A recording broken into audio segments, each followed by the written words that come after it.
오늘 시간에는 성령을 근심하게 하지 말아야 할 이유라는 제목으로 함께 말씀의 은혜를 나누기로 합니다. 오늘도 거룩한 주일에 예배하러 나온 여러분들 하나님께서 진심으로 사랑하십니다. 하나님의 놀라운 사랑이 오늘도 예배를 통하여 여러분 영혼과 육신과 가정에 넘쳐나게 되기를 간절히 바랍니다. 교회를 나오게 되면 우리가 하나님에 관한 이야기를 듣습니다. 하나님은 보이지 않기 때문에 하나님이 누군지 처음에는 잘 모르죠. 보이는 어떤 존재라 그러면 가서 물어볼 수가 있는데 보이지 않는 존재이기 때문에, 그런데 교회를 나와서 보면 하나님 말고도 예수님이 있다는 얘기를 듣게 되고, 예수님 말고도 성령님이, 하나님의 성령이라는 또 다른 분이 있다는 얘기를 듣게 되죠. 그렇게 되면 우리가 어떤 생각을 하게 되냐면, 하나님이 세 분인가? 하나님이 아버지라는 하나님이 계시고 아들 예수님이 계시고 그리고 성령이라는 또 영이 계신가, 이렇게 생각하기가 쉽습니다. 그러나 성경은 한결같이 하나님은 한 분이다. 여기 하나님이라는 신이라는 것입니다. 신적 존재는 한 분이다 라고 정확히 말합니다. 그러면 예수님 누구냐? 이 예수님은 하나님께서 아들의 신분으로 사람이 되어 오신 분, 이것을 예수님이라고 얘기를 하고, 성령이란 건 뭐냐? 성령이라는 것은 거룩한 영이라고 한자로 얘기를 하는데, 하나님의 그 영을 성령이라고 얘기하지요. 그렇기 때문에 하나님은 한 분인 거죠.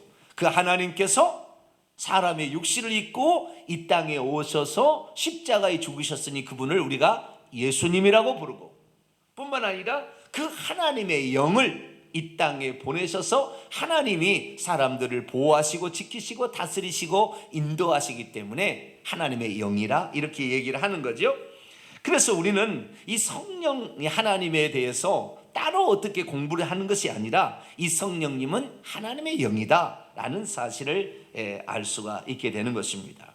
그런데 그 예수 그리스도께서 어떻게 말씀을 하셨냐면, 이 성령에 대해서 어떤 명칭을 하나 부여하셨는데요, 그 부여하신 그 명칭이 특별하게 요한복음에 등장하고 있습니다. 우리 요한복음의 말씀을 우리 같이 한번 보이는지 모르겠네요. 한번 읽어볼까요? 요한복음 14장 16절 시작. 내가 아버지께 구하겠으니 그가 또 다른 보혜사를 너희에게 주사 영원토록 너희와 함께 있게 하리니. 요한복음 15장 26절이요. 내가 아버지께로부터 너희에게 보낼 보혜사 곧 아버지께로부터 나오시는 진리의 성령이 오실 때에 그가 나를 증언하실 것이요. 요한복음 16장 7절이요. 그러나 내가 너희에게 실상을 말하노니 내가 떠나가는 것이 너희에게 유익이라. 내가 떠나가지 아니하면 보혜사가 너희에게로 오시지 아니할 것이요. 가면 내가 그를 너희에게 보내리니.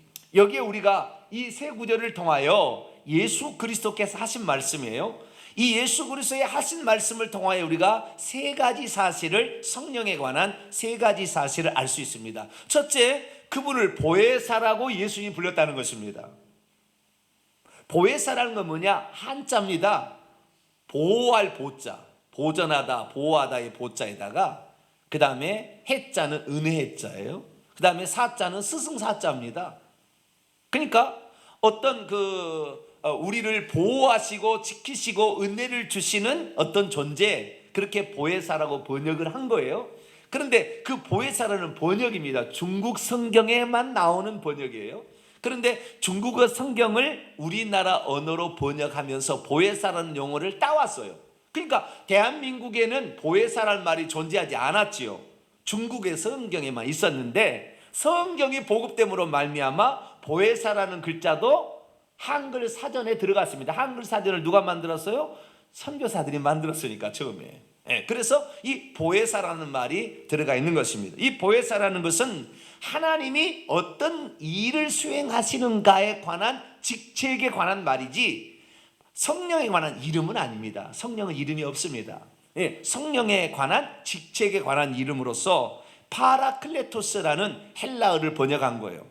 파라클레토스라는 것은 옆에서 불러내어서 위로해 주시고 상담해 주시고 또는 힘들 때는 격려해 주시고 또 힘을 주시고 위로해 주시고 막 이런 겁니다. 도와주시고. 예. 그래서 이 옛날에 초창기에 번역되었던 1800년도 후반에 번역된 한글 성경에 보면 도와주시나니 이렇게 번역을 하는 것도 있습니다. 예. 그래서 또 위로하시나니 이렇게 번역하는 것도 있습니다. 그래서 이 보혜사라는 것은 성령님께서 행하시는 어떤 일을 지칭하는 표현이다라는 사실을 알 수가 있죠.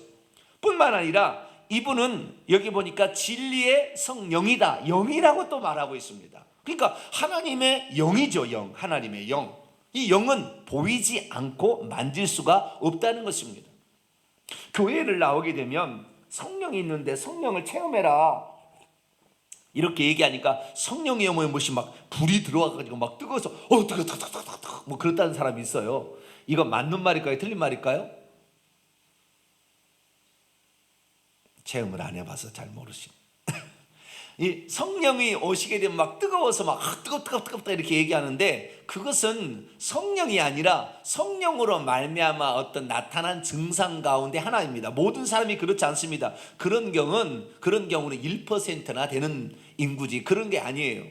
그렇게 하는 것은 위험할 수도 때로는 있어요. 성령은 절대 우리가 느낄 수 있는 존재가 아닙니다.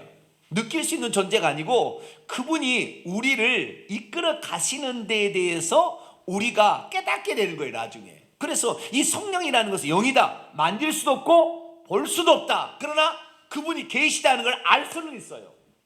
이게 알 수는 있어요. 좀 이따 제가 이게 말씀을 드릴게요. 그래서 이 그분은 영이다. 그럼 무슨 영이냐? 하나님의 영이요. 이분이 예수님의 영인 거죠. 뿐만 아니라 이분은 진리의 영이고 거룩한 영입니다. 진리만을 얘기하는 영이에요. 그러니까 성령을 아는 사람들은 진리를 쫓아가게 돼 있어요. 거짓을 버리게 돼 있다고요. 뿐만 아니라 거룩한 영이기 때문에 추접하고 더럽고 이런 악한 것을 따라갈 수가 없어요. 성령은 그걸 반대합니다. 왜? 거룩한 영이니까. 그래서 영적 존재라는 사실을 알 수가 있습니다. 그런데 이 성령은 어떤 영이냐? 하나님은 하늘에 계시는데 그 하늘에 계신 분께서 이 땅에 당신의 영을 보냈는데 이 땅에 보내어진 하나님의 영을 일컬어서 뭐라 한다? 성령이라 한다.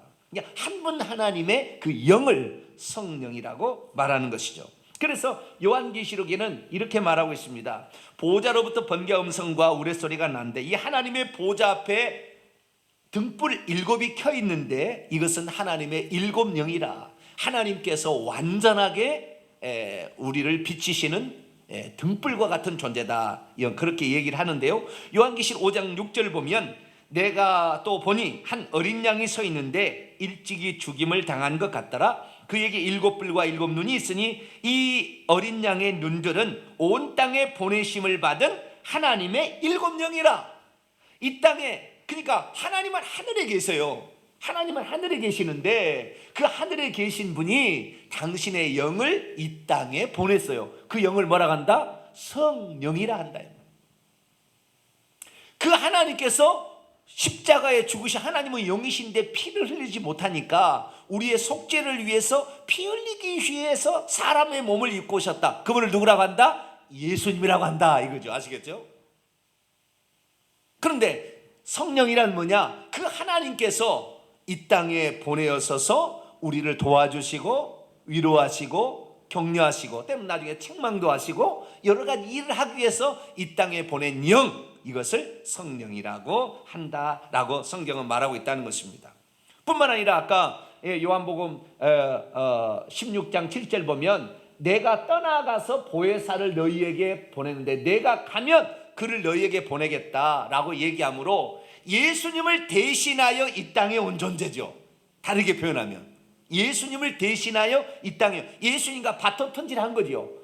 예수님이 하늘로 다시 올라가서 하나님으로 가셨다고 한다면 그분의 영을 보내심으로 말미암아 우리 가운데 함께 하시기 위하여 보낸 영, 예수님을 대신하는 존재, 다시 말해서 하나님, 이분이 누구다? 성령이다 라고 말할 수 있다는 것입니다.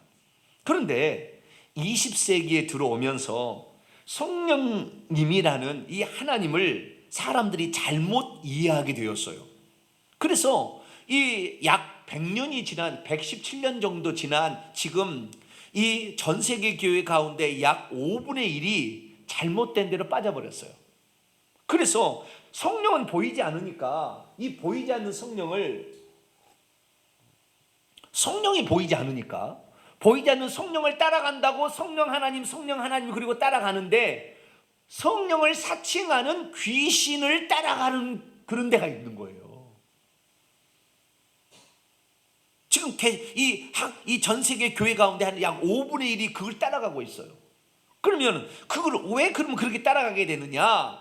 이 성령의 본질적인 사역을 깨닫지 못하고 성령께서 우리에게 선물로 주는 것들이 있습니다. 성령이 오시게 되면 성령이 보이지 않으나 우리에게 오셨다는 사실을 우리에게 알려주기 위해 때로는 어떤 사람들에게 선물을 주는데 그것을 성령의 은사라고 얘기를 합니다.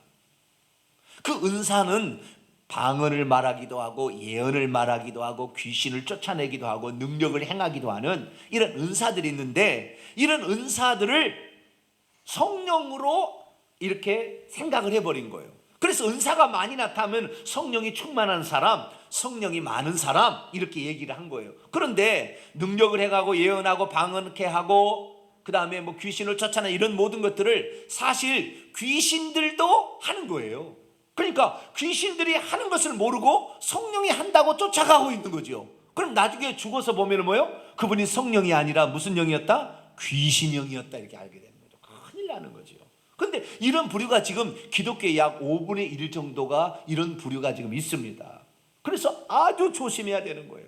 그래서 오늘 이 시간에는 성령이 하는 본질적인 사역이 무엇이며 이 성령이 행하시는 것을 우리가 거역함으로 말미암아 그분을 근심케 하는 것이 무엇인가? 그래서 우리가 성령께서 일하시는 때 근심치 않게 하려면 어떻게 하는 것이 좋은가? 라는 사실을 오늘 말씀을 통하여 오늘 배우게 될 것입니다. 자, 그럼 오늘 본 말씀은 무슨 말씀일까요? 성령님을 근심하게 해서는 아니 되는데 이는 그분 안에서 우리가 구속의 날까지 구원받는 그 날까지 인치심을 받았기 때문이다 라고 했다는 말씀입니다. 사람은 죄된 본성에 늘 갇혀있는 존재인데 어떻게 성령 하나님을 근심하지 않게끔 할 수가 있을까요? 사람은 자기 마음도 잘 추스리지 못하는데 어떻게 성령을 근심하지 않게끔 할 수가 있을까요? 우리가 구원 얻기 위해서는 예수님만 잘 믿으면 되었지 어떻게 성령님을 또 알고 또 성령님을 신경 쓰면서 살라고 하는 것일까요? 너무 복잡한 거 아닌가요? 오늘 본문 말씀은 AD 62년에서 63년경 사도 바울이 로마의 감옥에 있을 때 에베소 교회 성도들에게 보낸 옥중 편지라는 편지입니다.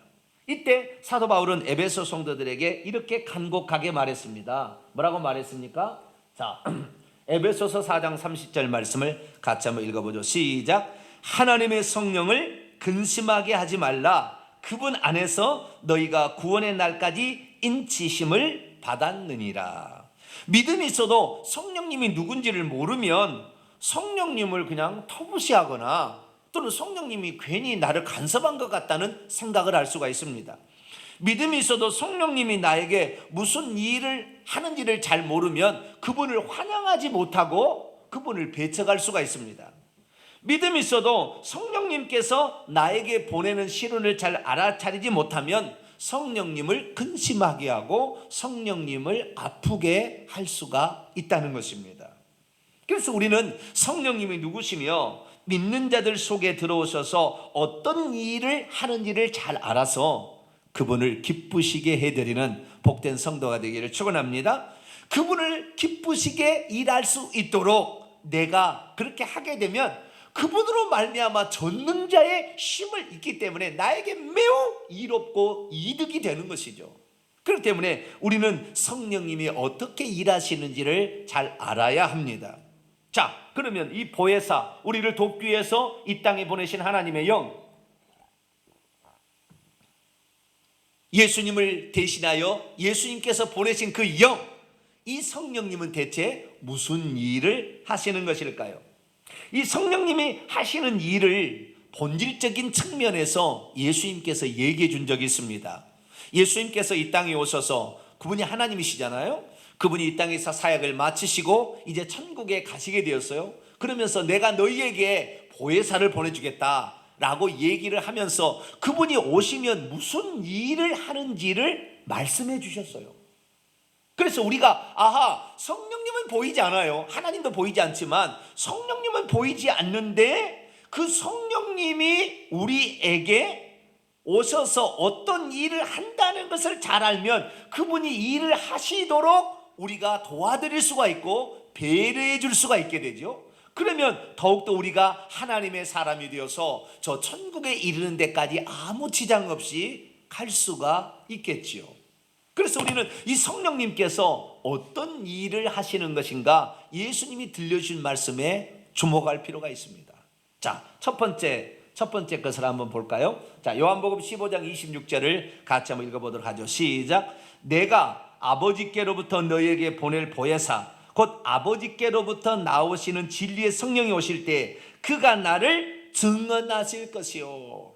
예수님을 증거하는 예수님이 하나님이 이 땅에 오셔서 우리 죄를 위해서 죽었다라는 것을 증언해 주시는 보증해 주시는 그런 영이 누구냐? 성령이다라는 것입니다. 그래서 예수님을 증거하는 영이다라는 것입니다. 자, 두 번째, 자 요한복음 14장 26절을 같이 한번 읽어볼까요? 시작. 보혜사 곧 아버지께서 내 이름으로 보내실 성령 그가 너희에게 모든 것을 가르치고 내가 너희에게 말한 모든 것을 생각나게 하시리라. 예수님께서 말씀하신 것들을 생각나게 하고 그 의미가 무엇인지를 가르쳐 주시는 분이다. 그러니까 우리가 성령님을 환영하고 그분을 기뻐하게 되면 그분은 이 성경에 기록된 예수의 말씀이 아하, 그런 말씀이었구나.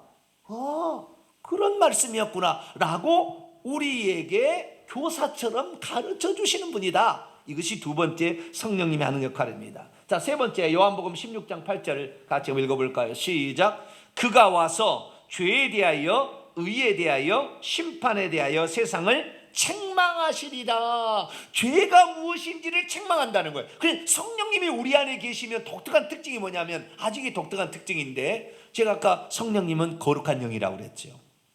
더럽고 추악한 이런 것들을 하고는 상극입니다. 그분이. 그러니까 우리가 죄를 짓게 되면 성령님께서 우리에게 탄식하시며 그거 하지 마라 라고 우리에게 마음의 감동을 주는 거예요. 그렇게 너는 하면 안 돼.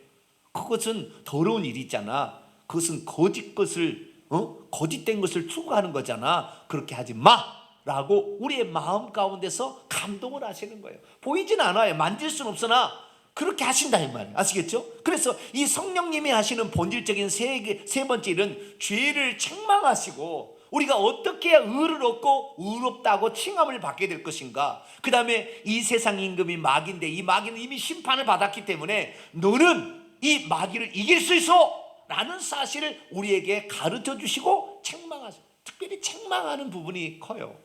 그래서 그렇게 살면 안 돼 라고 우리를 깨우치시고 우리에게 꾸중하시고 때로는 그런 분이 누구다? 성령이다 라는 사실을 말해주고 있습니다. 마지막 하나 더입니다. 자, 요한복음 16장 13절 읽어볼까요? 시작.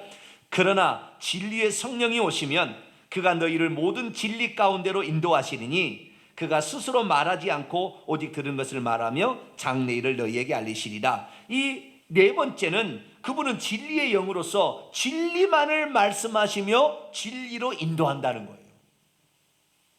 그러니까 이 성령님 하나님의 영을 모신 사람들은 거짓을 말하기가 어려워요.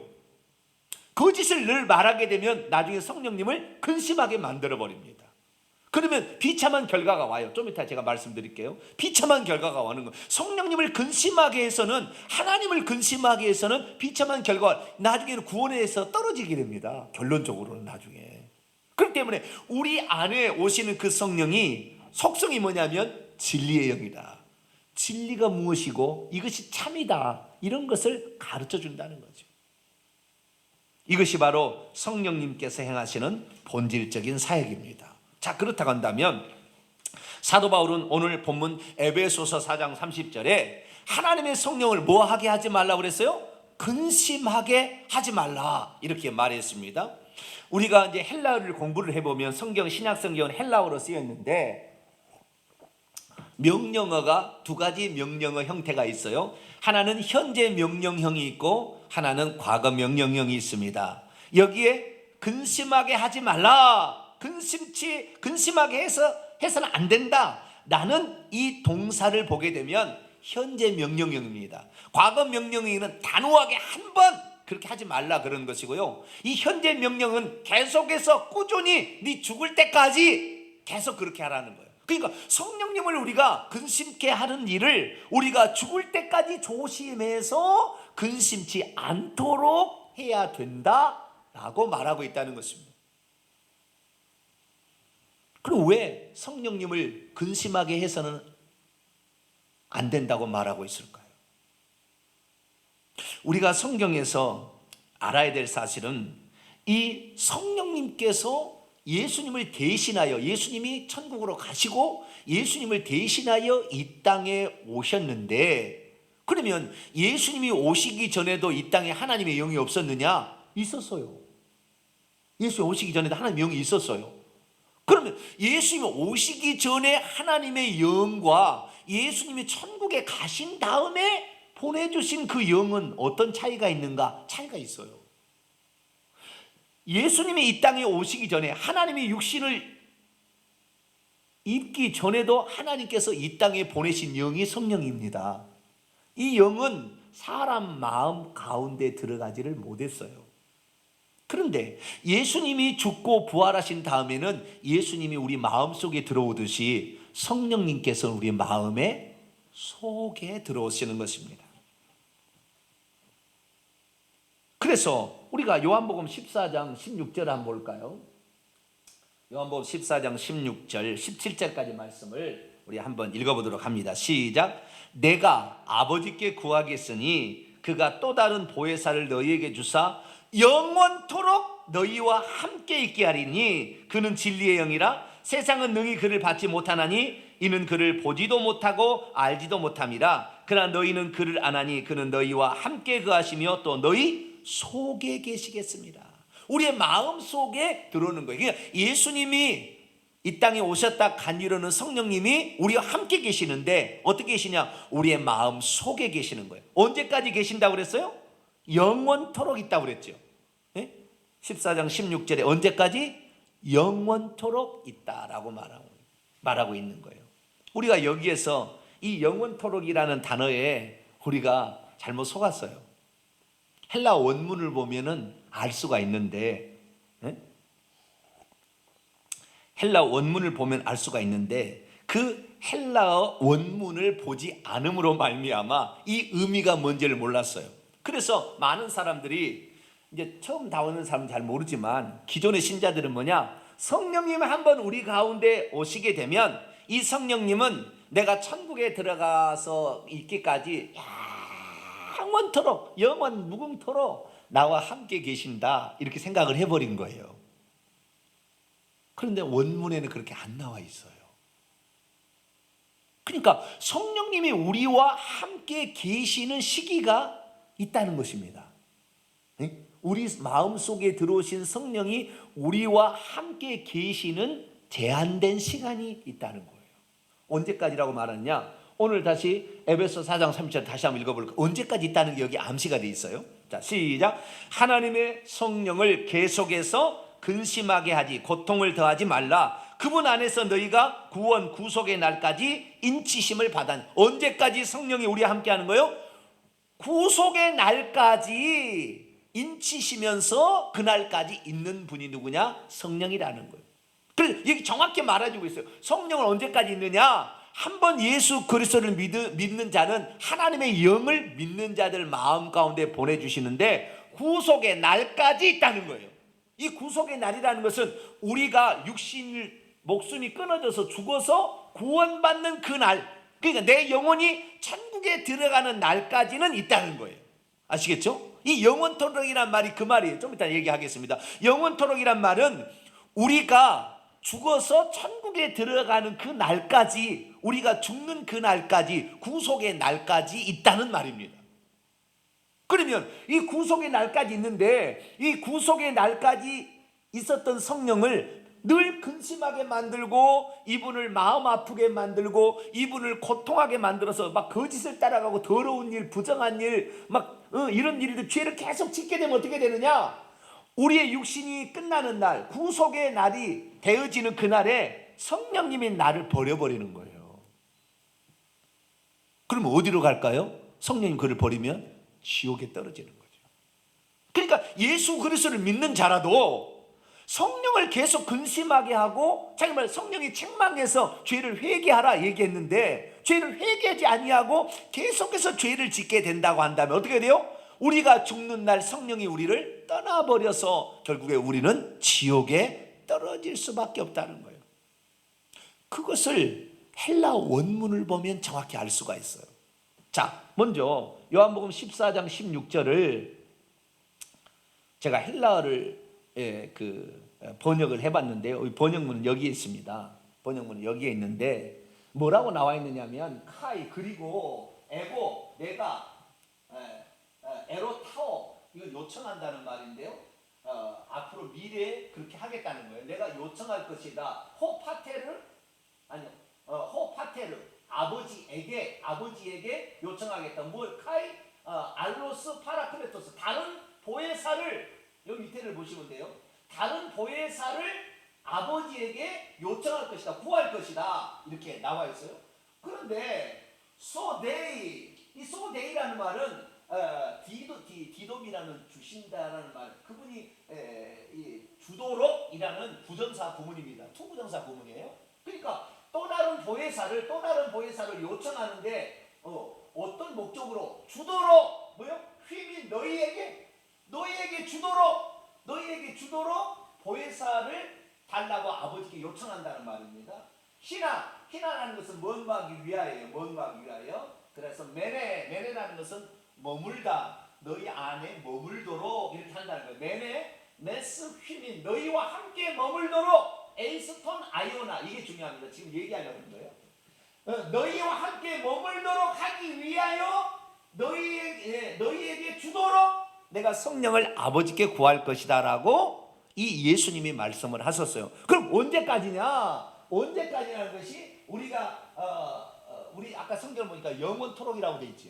영원토록인데 여기 보면 에이스톤 아이오나라고 돼 있어요. 에이스톤 아이오나는 영원토록이라고 번역하면 안 돼요. 잘못된 번역이에요. 왜냐하면 아이온이라는 것이 에이지 영어로 에이지 시대, 세대, generation 시대나 또는 세대로 번역이 되는 겁니다. 그러면 에이스라는 것은 뭐뭐 안으로 인투인데 이 세대 안에 세대까지 또는 까지 틸이라는 뜻인데 이 시대까지라고 돼 있는 거예요. 영원토록이 아니라 뭐라고요? 시대까지 우리가 사는 시대까지 너희와 함께 있게 하기 위해 성령을 보내줬는데 그 너희와 함께 네가 육신이 죽어서 깨지는 그날까지 성령이 너희와 함께 있게 하는데 만약에 성령을 근심하게 한다면 너가 육신이 깨지는 날 너는 성령이 떠나버리게 되므로 네가 비록 예수 믿었지만 너도 지옥 간다 그 말이에요.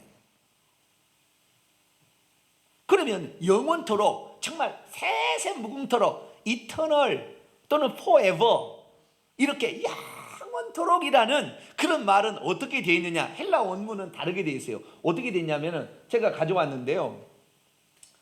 영원토록이라는 말 있잖아요. 영원토록 forever 영원히 끝도 없이 무궁하도록 이런 말은 에이스투스 아이오나스톤 아이오논입니다.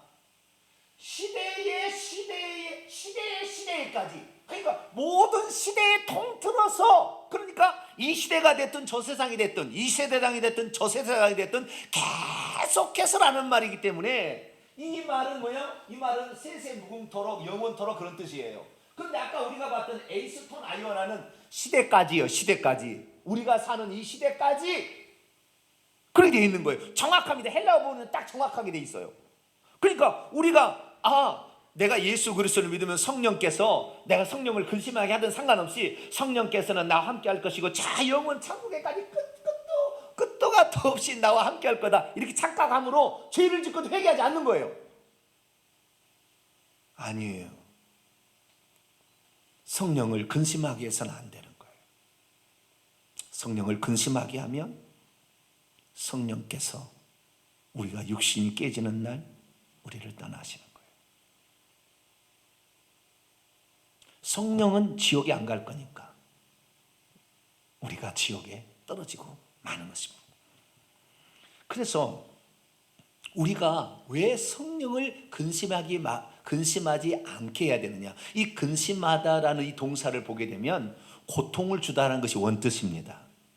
뭐라고요? 고통을 주는 거죠. 하나님은 거룩한 영이요 진리 영인데 거짓을 늘 추구하거나 더러운 일을 계속하게 되면 성령이 근심하게 된다. 여러분은 진리를 따르게 되기를 축원합니다. 여러분은 더러운 것을 버리게 되기를 축원합니다. 깨끗하고 순수하고 이런 것들을 따라가야 되는 것입니다. 더러운 것이 늘 죄를 짓도록 막 계속 더러운 것이 들어올 때 이 죄를 거부해야 되는 거죠. 결국에 성령을 따라가는 사람은 죄를 거부하게 돼 있다고요. 죄를 좋아하는 것이 아니라 거짓을 좋아하는 게 아니에요. 거짓된 것은 저것은 내 평생에 절대 나는 저것은 받아들일 수 없어라는 마음이 나오게 돼 있어요. 진리만을 위해서라면 내 목숨까지도 내놓겠어. 왜? 성령의 인도를 따라간 사람은 그렇게 가는 거예요. 성령께서는 예수님이 누군지를 우리에게 깨닫게 해주도록 말씀을 듣고 말씀을 공부하라 하는데 말씀을 안 들으려고 해. 이 사람은 성령을 근심하게 하는 거예요. 성령께서 이것이 죄라고 책망을 하는데 이 죄가 아니라고, 동성애는 죄가 아니라고 막 죄인데도 성경을 죄라고 얘기하는데도, 음란이 죄라고 하는데도 아니라고, 이것은 그냥 우리가 정하기 나름이라고, 그거 아니에요. 성경은 그렇게 얘기하지 않아요. 성령께서는 그걸 책망하시는 거예요.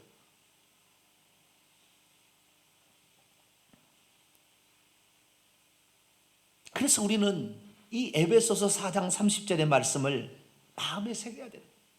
하나님의 성령을 근심하게 하지 말라.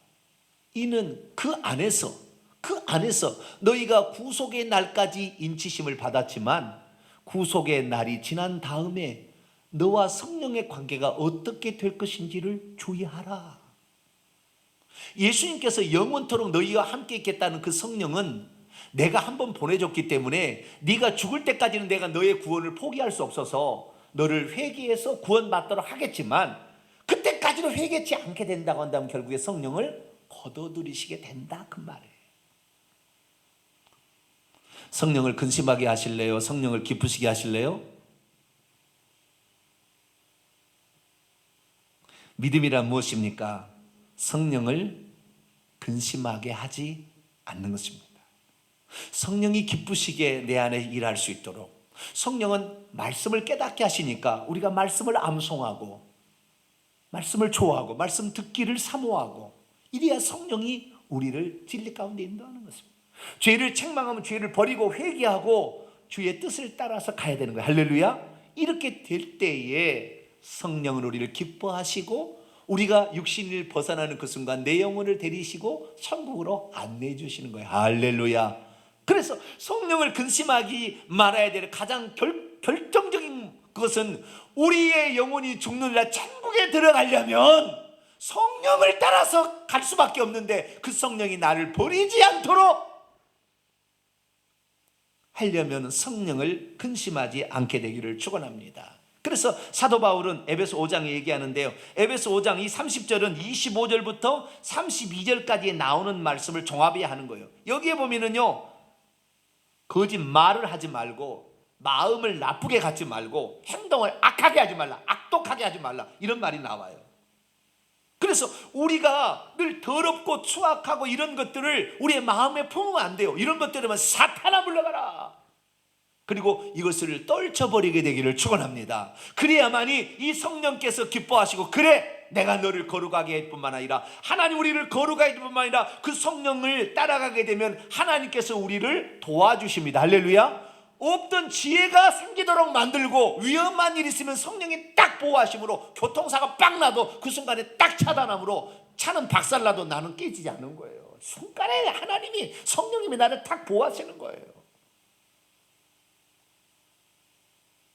근데 우리가 늘 죄짓고 우리가 늘 나쁜 일을 하고 성령이 그걸 근심하는데도 외면해버리고 내 마음대로 하게 된다고 한다면 그 순간에, 어려운 순간에 지혜도 임하지 않고 보호도 임하지 않는 거예요. 성령은 하나님이 이 땅에 나를 도우라고 보내신 영입니다. 그런데 내가 성령을 늘 근심하게 하게 된다면 어떻게 되겠어요? 우리는 성령을 기쁘시게 하는 자가 되길 바랍니다. 그분이 우리에게 말씀하시면 외면하지 말게 되길 바랍니다. 성령님도 인격체고 우리도 인격체이기 때문에 성령님 우리가 무시하게 되면 무시당하는 거예요. 그분을 존중해 드려야 합니다. 그분이 마음껏 일할 수 있도록 이렇게 해드리는 것, 이것이 바로 성령을 기쁘시게 하는 것입니다. 사실 저는 이제 마지막입니다. 우리 성도들이 참 진리의 지식에 이르기를 원해요. 그런데 이 성령은 진리의 영이라고 아까 얘기를 했지 않습니까? 결국에 이 진리의 영 성령을 인도하게 되면 거짓을 미워하게 돼 있어요.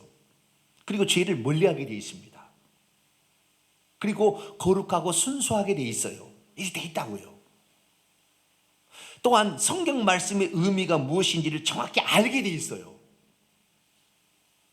그래서 어느 순간부터 저에게 이 사모함이 있다 보니까 성령님께서 저를 깨닫게 해주셔가지고 이제는 성경에 관한 거의 전반적인 걸 다 알게 됐어요. 그래서 우리 성도들이 이 진리의 지식 안에 머무를 뿐만 아니라 날마다 우리 가운데서 우리로 하여금 거룩해 하시는 그 성령의 음성을 쫓아가서 우리 모든 성도들은 다 진리의 지식에 이르게 되기를 축원합니다. 오늘 제가 드리는 말씀들은 잘 듣기가 쉽지 않은 말씀입니다. 그러나 저는 예수님의 마음이 제 마음속에 아주 가득 차 있어요. 예수님의 마음이 어떤 마음이냐? 한 구절만 같이 한번 읽어볼까요? 시작. 나는 아버지께서 내게 주신 말씀들을 그들에게도 주었사오며 그들은 이것을 받고 내가 아버지께로부터 나온 줄을 참으로 아오며 아버지께서 나를 보내신 줄도 믿었사옵나이다. 아버지께서 하신 말씀을 그대로 저는 전해주고 있습니다. 여러분들 그대로 받으시면 생명의 길을 갑니다. 할렐루야. 죽어보면 알아요. 정병진 목사가 저 양반이 그냥 지 마음대로 했느냐, 성령께서 깨닫게 해주시는 것을 정확하게 들려줬느냐, 틀림없이 죽어보면 압니다. 저보다 먼저 혹시 죽는다면 죽어보면 알 거예요. 이것이 그냥 정병진 목사가 하는 것이 아니라 하나님께서 성령을 통하여 그를 통하여 말씀하고 있구나라는 사실을 알게 될 거예요. 지금은 이것이 분명하지 않는다 할지라도, 그러나 제가 말씀드립니다. 성경은 뭐냐? 하나님의 성령을 근심하게 하지 말라. 할렐루야. 그래야만이 여러분의 삶 속에서 계속해서 여러분을 도와줄 것이고 죽어서는 여러분의 영혼을 데리시고 천국까지 안내해 주십니다. 그래야 되지 않겠어요? 일평생에 우리는 이 땅에 보내신 성령을 근심케 하지 말고 그분의 사중사역을 잘 받아서 꼭 천국에 들어가는 저와 여러분 되시기를 간절히 바랍니다. 거룩하신 하나님 감사합니다.